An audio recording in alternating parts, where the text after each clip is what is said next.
Thank you for joining Wars of the Roses. As we continue with Part 5, The Fall of the Knights Templar from a History of Secret Societies by Arkon Daraul. Chapter 4, The Fall of the Knights Templar. The haughty Templars of the 14th century owned land and revenues, gained steadily in honor and importance. They might have had thrones had they wanted them, for such was their power towards the end that, banded together, as one historian points out, they could have overcome more than one of the smaller countries of Europe. Perhaps, though, they aimed even higher than that. If their eventual aim was world hegemony, they could not have organized themselves better or planned their aristocratic hierarchy more thoroughly. The pride, arrogance, and complete confidence and self-sufficiency of the order is something which shows through even the least inspired pages of the chroniclers. Their power was legendary. Everywhere they had churches, chapels, tithes, farms, villages, mills, rites of pasturage, of fishing, of venery, of wood. They had also, in many places, the right of holding annual fairs, which were managed, and the tolls received by some of the brethren of the nearest houses, or by their donates or servants. The number of their preceptories is, by the most moderate computation, rated at 9,000. The annual income of the order put at about 6 million sterling. An enormous sum for those times. Masters of such a revenue descended from the noblest houses in Christendom, uniting in their persons the most esteemed secular and religious characters regarded as the chosen champions of Christ and the flower of Christian knights. It was not possible for the Templars in such lax times as the 12th and 13th centuries to escape falling into the vices of extravagant luxury and overweening pride. The order, when fully developed, was composed of several classes, chiefly knights, chaplains, and serving brothers. Affiliated with those who were attached to the order and worked for it and received its protection without taking its vows.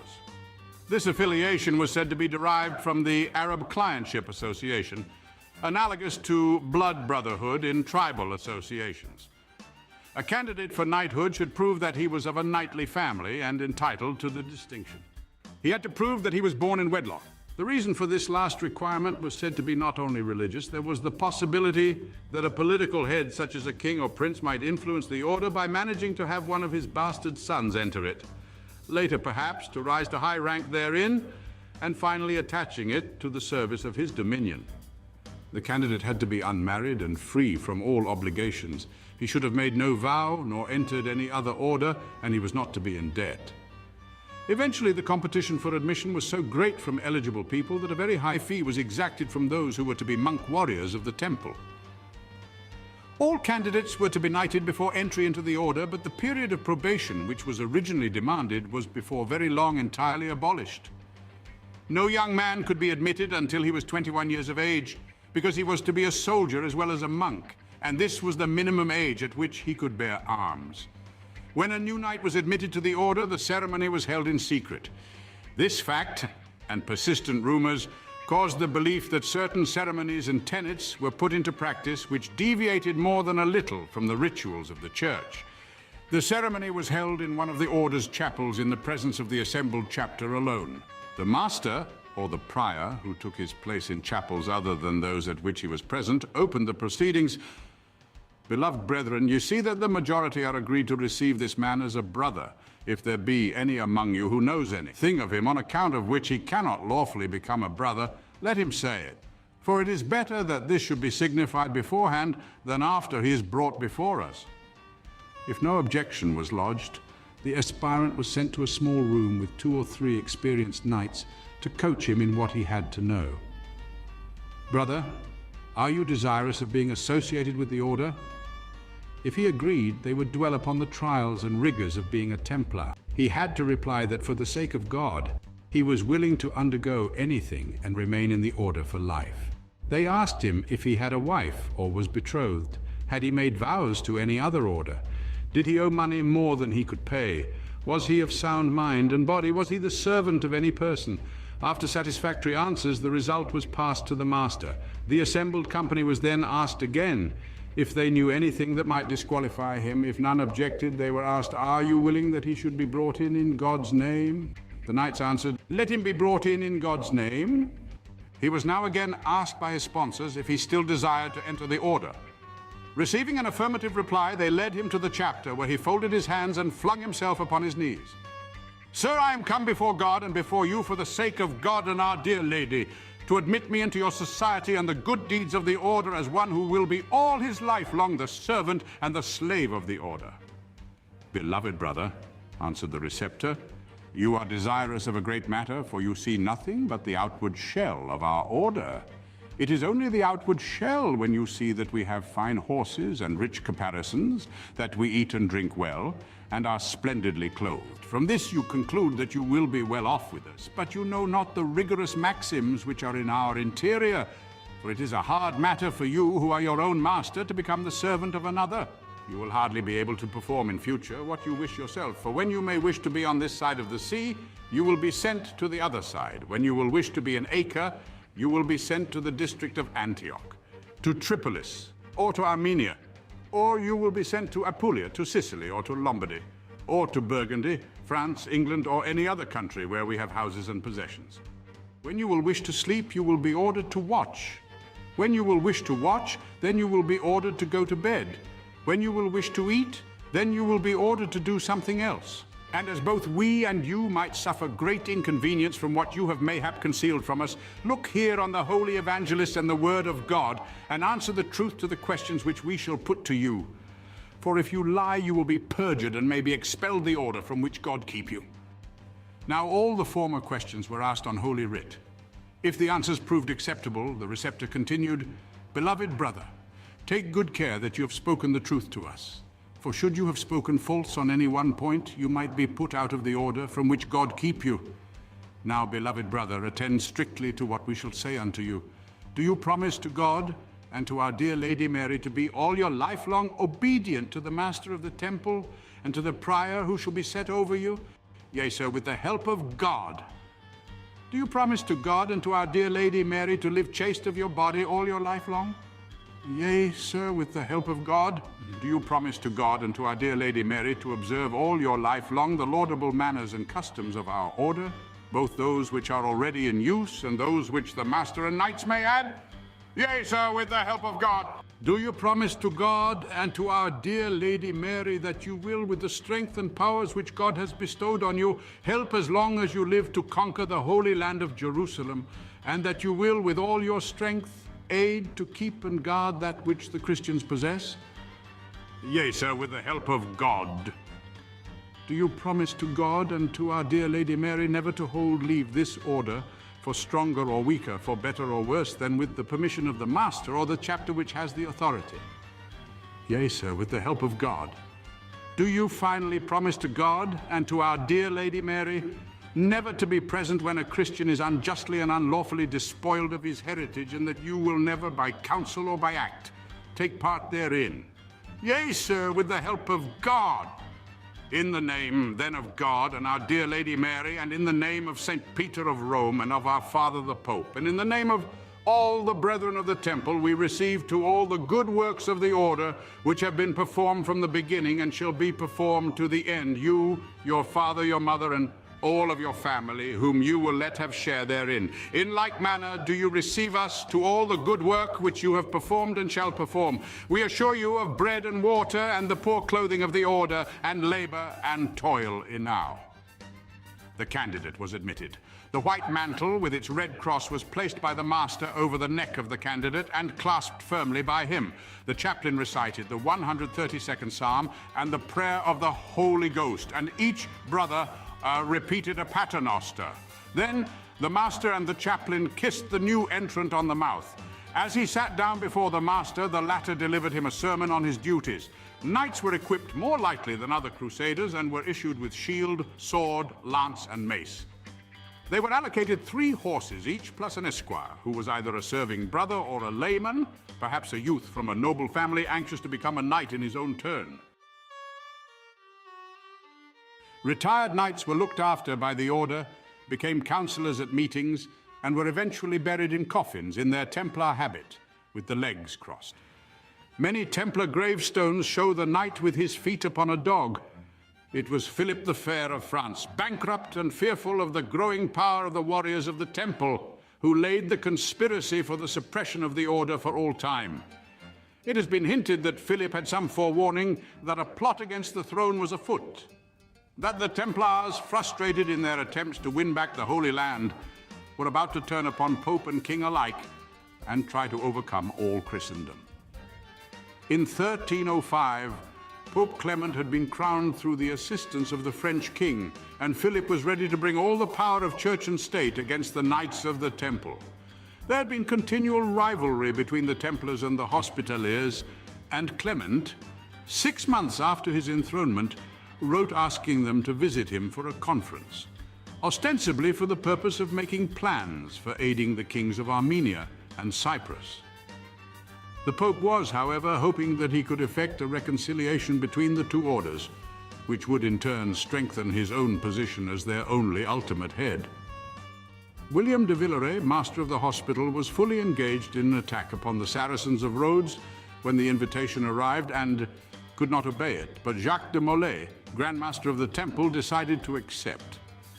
He handed over the defense of Limassol in Cyprus to the Orders Marshal, collected 60 knights, packed 150,000 gold florins, plus much other treasure, and set sail for France. At Paris, de Molay was received with honors by the king, who was plotting his downfall. In Poitiers, he met Clément and discussed the possibilities of a fresh crusade. De Molay opined that only a complete alliance of all Christendom could be of any avail against the Muslims, and that the amalgamation of the two orders was not a good idea. The Grand Master returned to Paris, and almost at once rumors began to circulate about certain serious charges to be preferred against the order. Troubled by this campaign, the Master, together with Rimbaud de Caron, preceptor of Outremer, Geoffrey d'Issy Gonville, preceptor of Aquitaine, and Hugh de Perodo, preceptor of France, returned to Poitiers to justify the order before the Pope. Latter-day Templar seal. An audience took place about April of 1307, in which the Pope mentioned the charges which had been made. The Commission understood that their answers satisfied Clement and returned to the capital in good heart. But this was just the beginning. The method by which the charges were originally said to have been made was through a former Templar who had been expelled from the order for heresy and other offenses. This Squindeflexian found himself in prison together with another man, a Florentine named Nofode, and they thought or were told that they could obtain their release and a pardon for the crime of which they were currently accused if they would testify against the order. One account has it that Deflexian called for the governor of the prison, saying that he had a disclosure to make which he could tell the king personally, and which would be more to him than the conquest of a whole kingdom. Another chronicle has it that both men were degraded Templars and had been actively engaged in the revolt against the king, during which Philip had been forced to take refuge with the Templars. It is further stated that Cardinal Cantilupo, the chamberlain to the Pope, who had been in association with the Templars since he was 11 years old, had confessed some of their doings to his master. 10 main charges were made by Deflexian against the order. 1. Each Templar on his admission swore never to quit the order, and to further its interest by right or wrong. 2. The heads of the order are in secret alliance with the Saracens, and they have more of Mohammedan infidelity than Christian faith. Proof of the latter includes that they make every novice spit upon the cross and trample upon it, and blaspheme the faith of Christ in various ways. 3. The heads of the order are heretical, cruel, and sacrilegious men. Whenever any novice, on discovering the iniquity of the order, tries to leave it, they kill him and bury the body secretly by night. They teach women who are pregnant by them how to procure abortion, and secretly murder such newborn children. 4. They are infected with the errors of the Fraticelli. They despise the Pope and the authority of the Church. They scorn the sacraments, especially those of penance and confession. They pretend to comply with the rites of the Church simply to avoid detection. 5. The superiors are addicted to the most infamous excesses of debauchery. If anyone expresses his repugnance to this, he is punished by perpetual captivity. 6. The temple houses are the receptacle of every crime and abomination that can be committed. 7. The order works to put the Holy Land into the hands of the Saracens and favors them more than the Christians. 8. The master is installed in secret and few of the younger brethren are present at this ceremony, it is strongly suspected that on this occasion he repudiates the Christian faith, or does something contrary to rite. 9. Many statutes of the order are unlawful, profane, and contrary to Christianity. The members are therefore forbidden under pain of perpetual confinement to reveal them to anyone. 10. No vice or crime committed for the honor or benefit of the order is held to be a sin. These charges were later augmented by others which were collected through testimony from other enemies of the order, and included such assertions as the use of the phrase Ya Allah, O Allah, and the adoration of an idol called the head of Baphomet. Philip and his advisors prepared in great secrecy for the descent upon this powerful organization. On the 12th of September, 1307, sealed letters were sent to all governors and royal officers throughout France, instructing them to arm themselves on the 12th of the next month and open the seal orders, and to act upon them forthwith. By the morning of Friday, October 13th, almost every Templar in France was in the hands of the king's men. Hardly one seems to have had any warning. On the day before his arrest, the Grand Master had actually been chosen by the king to be a pallbearer at a state funeral. Grand Inspecteur Franc-Maçonnique. Ciphers used by secret societies. The secret orders had it that all Templars were to be seized, tortured, and interrogated. Confessions were to be obtained from them. Pardon might be promised if they confessed. All their goods were to be expropriated. The king himself took possession of the temple at Paris as soon as the Grand Master and his knights were arrested. The next day, the University of Paris assembled, together with canons and other functionaries and ministers, and the Chancellor declared that the knights had been proceeded against for heresy. 2 days later, the university met in the temple, and some heads of the order, including the Grand Master, were interrogated. They are said to have confessed to 40 years' guilt. Whether de Molay and others confessed on that occasion or not, the king was emboldened to publish an accusation in which he called the knights polluters of the air and devouring wolves. A public meeting was called in the royal gardens and addressed by monks and representatives on this subject. Edward II was the son-in-law of the French Philip, and to him was sent a priest who invited the English monarch to act at once against the order in Britain. Edward almost at once wrote to say that the charges seemed to him to be incredible. But Pope Clement wrote on November the 22nd to London, assuring Edward that the Master of the Temple had confessed of his own free will that knights on their admission to the order denied Christ. Others had admitted idolatry and other crimes. He therefore called upon the King of England to arrest all Templars within his domains, and to place their lands and goods in custody until their guilt or innocence should be ascertained. Before he received this missive, Edward seems to have been sorely troubled by the allegations. He wrote on November 26th to the Seneschal of Agen asking about the charges. On the 4th of December, he wrote to the kings of Portugal, Castile, Aragon, and Sicily, asking what they had heard, and adding that he had given no credit to it. He wrote to the Pope himself on December 10th, expressing disbelief of what the French king said, and begging His Holiness to institute an inquiry. By December 15th, when the papal bull arrived, Edward felt that he must act upon it without question. On December 26th, he wrote to the Pope that his orders would be obeyed. In the interim, Edward had sent word to Wales, Scotland, and Ireland that the Templars were all to be seized, as in England, but they were to be treated with kindness. On October 19th, less than a week after they had been arrested, 140 prisoners were being tortured by the Dominican Imbert in the Paris Temple. Promises and the rack produced many confessions. 36 of the examinees died during these proceedings. Throughout France, the racks worked overtime, and the confessions poured forth.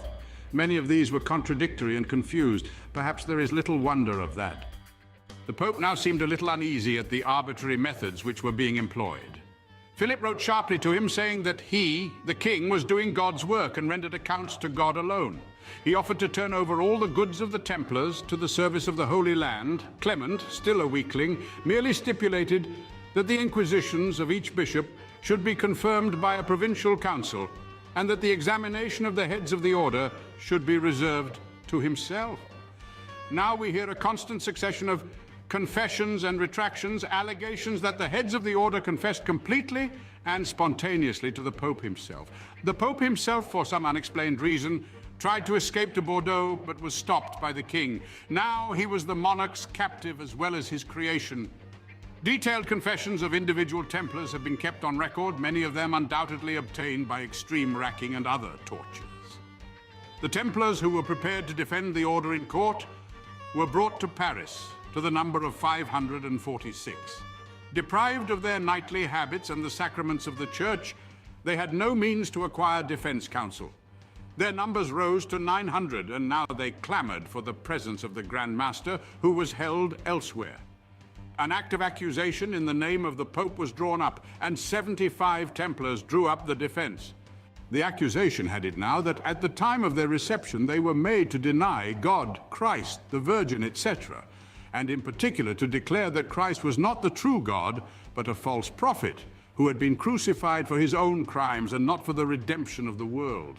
They spat and trampled upon the cross, especially on Good Friday. They worshipped a cat, which sometimes appeared in their chapters. Their priests, when celebrating Mass, did not pronounce the words of consecration. They believed that their master could absolve them from their sins. They were told at their reception that they might abandon themselves to all kinds of licentiousness. They had idols in all their provinces, some with 3 faces, some with 1. The worshipped these idols in their chapters, believed that they could save them, regarded them as the givers of wealth to the order and of fertility to the earth. They touched them with cords, which they afterwards tied around their own bodies. Those who at the time of their reception would not comply with these practices were put to death or imprisoned. The reply of the Templars denied every charge and stated that they had been subjected to every kind of illegality since their arrest.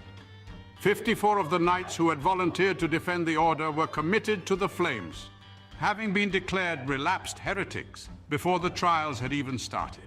4 years to the day after the first arrests, the Pope led a convocation of 114 bishops to come to a final decision about the Templar order. The prelates of Spain, England, Germany, Denmark, Ireland, and Scotland called for the Templars to be allowed to defend themselves. The Pope retorted by closing the session almost at once. Out of 1,500 to 2,000 Templars who were in hiding in the vicinity, 9 knights actually came forward to testify for the order. The Pope doubled his guard and sent a message to the king to do the same. As there was still danger from the hidden knights, they were not heard. Only 1 Italian prelate and 3 French ones voted to prevent the order from putting in its defense. Now Philip, deciding that something should be done to hasten affairs, set off for Venice and the conference. His arrival had an electric effect. On his sole authority, the Pope almost immediately abolished the order in a secret consistory. This was on March 22nd, 1313. On May 2nd, when the bull was published, the order ceased officially to exist. The Grand Master, assumed but not proved to be guilty, was sentenced to perpetual imprisonment. Most of the other knights were released, and many of these passed their remaining days in poverty. De Molay and one of his chiefs, Guy of Auvergne, proclaimed their innocence on the public stage to which they had been taken to have sentence announced. The king, upon hearing this, immediately had them committed to the flames. Thank you for watching, and please don't forget to share, like, subscribe, and comment. And if you can, please consider donating to Wars of the Roses. Links to PayPal and Patreon are in the description. Thank you so very much.